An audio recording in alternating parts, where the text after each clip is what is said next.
So I'm making this video because I'm reading a book now about cults, and I was noticing how in alignment it is with my work on moral bias. So of course we're all familiar with cults.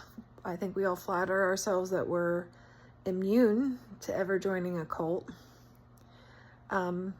So I'm not sure how much I need to explain there, but the book was Cults Inside and Out, and it had a lot of insight for me that just some nuanced things. So for instance, one of the things that I thought was really interesting is that the author, and actually I think it was the author of the introduction to the book, said that they do not recommend psychological help after being in a cult because it can replace one authority figure with another. And that what they recommended instead was education about abuse. So you understand what the tactics are, so you can see it. And that has been my experience through and through. If you understand what abusive tactics are, you can identify them and confront them. And I find that it's very powerful at cleaning up bad behavior. Because once you point it out to someone like, hey, you said that, you were lying to me. You were trying to deny my reality. I didn't like it. I find people actually respond. It's not a pleasant conversation, but it does clean up the behavior. Or it doesn't, at which point you leave. But I thought that was very interesting because I have also noticed that psychologists aren't necessarily good. In fact, I've noticed I'm opposed to behind closed doors therapy. There's not that much accountability for what goes on behind there, and I have seen some unethical behavior. I've seen grooming. I've seen sexual abuse, and by and large, my experience with psychologists is they will not actively condemn abusive behavior. So they're not helping the patient understand the abuse. They're not protecting the patient. So I thought that was really interesting. But of course, my work on moral bias is I identified this idea of moral bias. I'm a researcher. I research child development. And so I noticed, like, I have to try to be objective in looking at childhood behavior. And I was noticing that other people weren't objective because of what I now call their moral bias. Moral bias is when a moral ideal shines so brightly in your mind that you cannot see the damage you are doing because of it. And you cannot get off the path. And so in the case of child development, the moral ideal of a well-behaved child who goes to bed on time and eats their vegetables shines so brightly in both parents and social scientists' mind that it was influencing the research done on children, is what I felt. But when it comes to cults, I think you can see how these overlap, where moral bias correlates with how cults operate. But not completely. I think there's actually a few differences, which is what this video is about. So the biggest thing about a cult, the biggest defining trait is that they're hurting people. That's what the author says of that book, Cults Inside and Out. The author's name is Rick Ross. And he says that's his determining factor in determining a cult, is some people are being actively harmed. He identifies Scientology as a cult. He says he wasn't sure if there was a movement in China. He wasn't sure if it was a cult or not, but if they hurt people, it's a cult. So the thing about moral bias is that the moral ideal shines so brightly in your mind that you can't see the damage you're doing. So my work on moral bias, I think, explains the psychology behind cults a little bit. And so my angle is not just that they are hurting people, but that they can't tell that they are. They have a major blind spot somewhere. And specifically is that some moral ideal, some shiny thing on a hill, some obvious, and a moral ideal has to do with human behavior, some type of ideal human, whatever it is. There's lots of moral ideals: brotherhood, patriotism, Even health. Health has all sorts of moral bias. Being something, being fit, being beautiful, being whatever. Being addiction-free can be a moral bias, and it can affect psychology too. Having mental health, that can turn into moral bias. But my argument is that they cannot see it. They cannot see the damage they're doing. And so that's how I think it correlates with cults, is that the defining trait of moral bias is that they cannot see the damage they are doing because the moral ideal shines so brightly.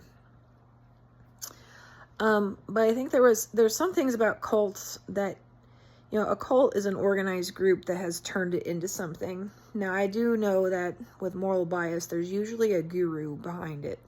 So my book is The Moral Bias of Objectivism. Obviously, the guru is Ayn Rand.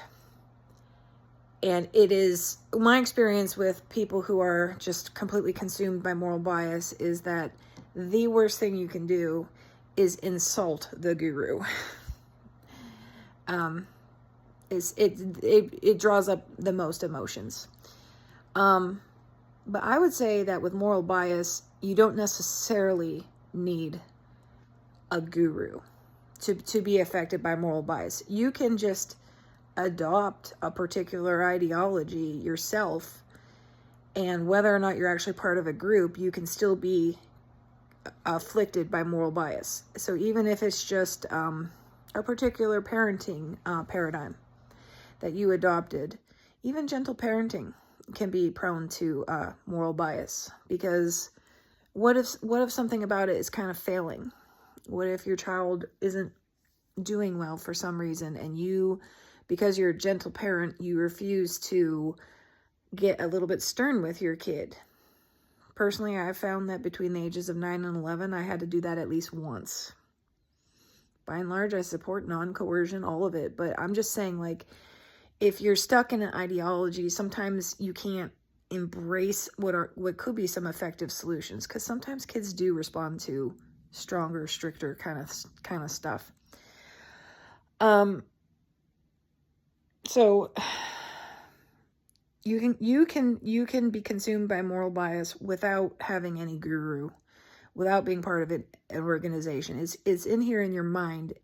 And I would argue that understanding moral bias is going to help you make much more good decisions in your life. Because if you're consumed by an ideology and you can't see the damage it's causing, and you can't get off the path, you can't grow. You can get stuck. And basically what I see with moral bias, well, first of all, moral bias has a built-in advantage in that it's very warlike. Moral bias creates war. I am right. I am virtuous. I'm fighting for something good, my flag, my country, an ideology. You are scum. War is always black and white thinking, right? So moral bias has a very warmongering feel to it. And I've always wondered, like, what happens if you take someone consumed by moral bias and you take someone else who has worked through their moral bias and put them against each other? Is the person who's more liberal, which is what I call it, if you've lost your moral bias, at a disadvantage? And more I'm thinking no, because it helps if you don't have moral bias, it helps create strong people. You're not stuck on a particular health fad that's not working. You're not parenting in a way that doesn't make sense. And you become strong. And if you're also educated about abuse, I think you're very powerful, because you can see, like, you're using these tactics and that's not right. You're actually filled with piousness and morality, a sense of morality, and you're behaving in a very immoral way. Like, being on the side where you feel you're moral and right, it tends to be good for any battle.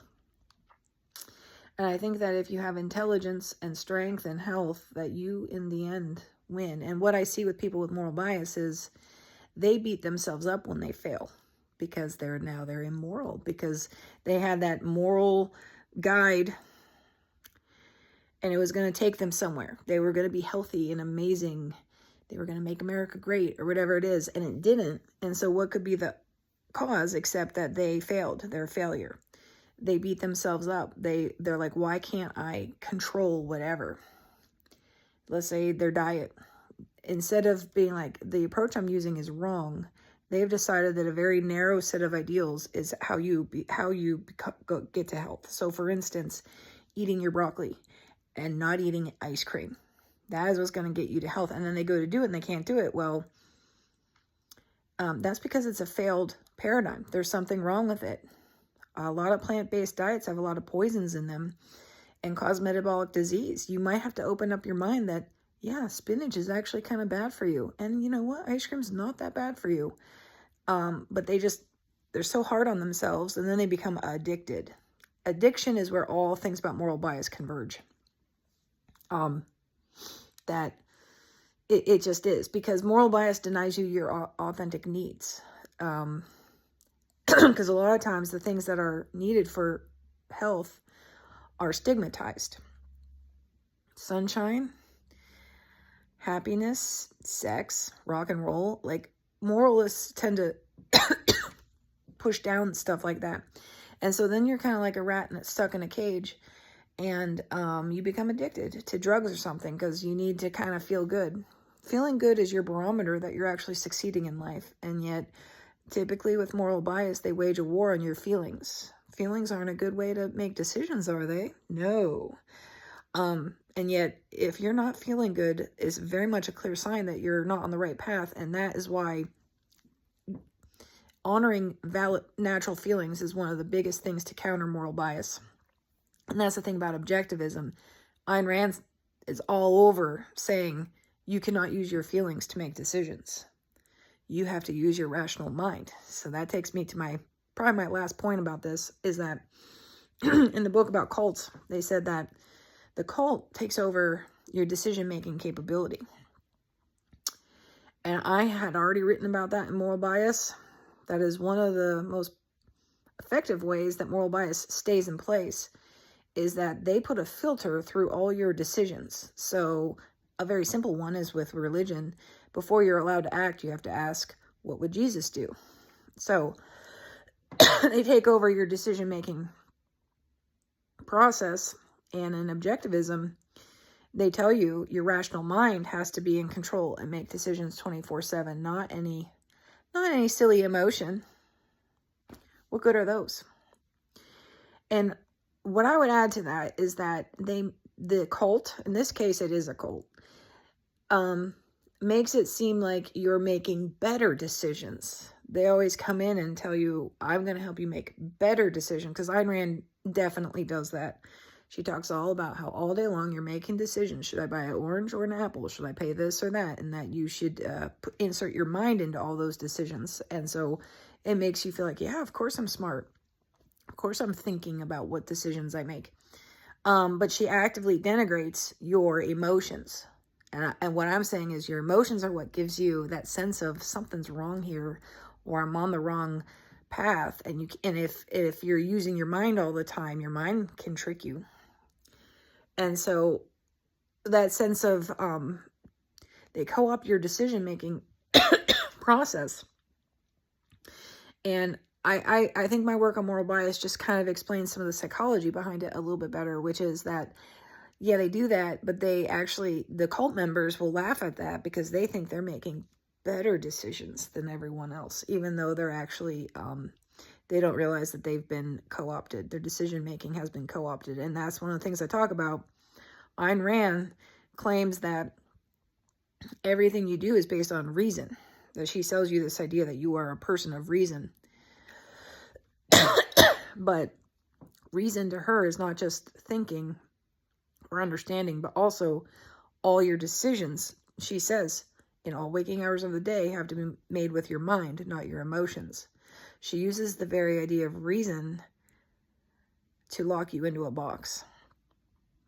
You can now not see other paradigms because you're a person of reason. And so if anyone else even mentions emotions, they're wrong. Well, that's not reason at all, is it? Being shut down like that. That it's insidious. So, I think that's about it for now. But yeah. All right. Thanks for watching.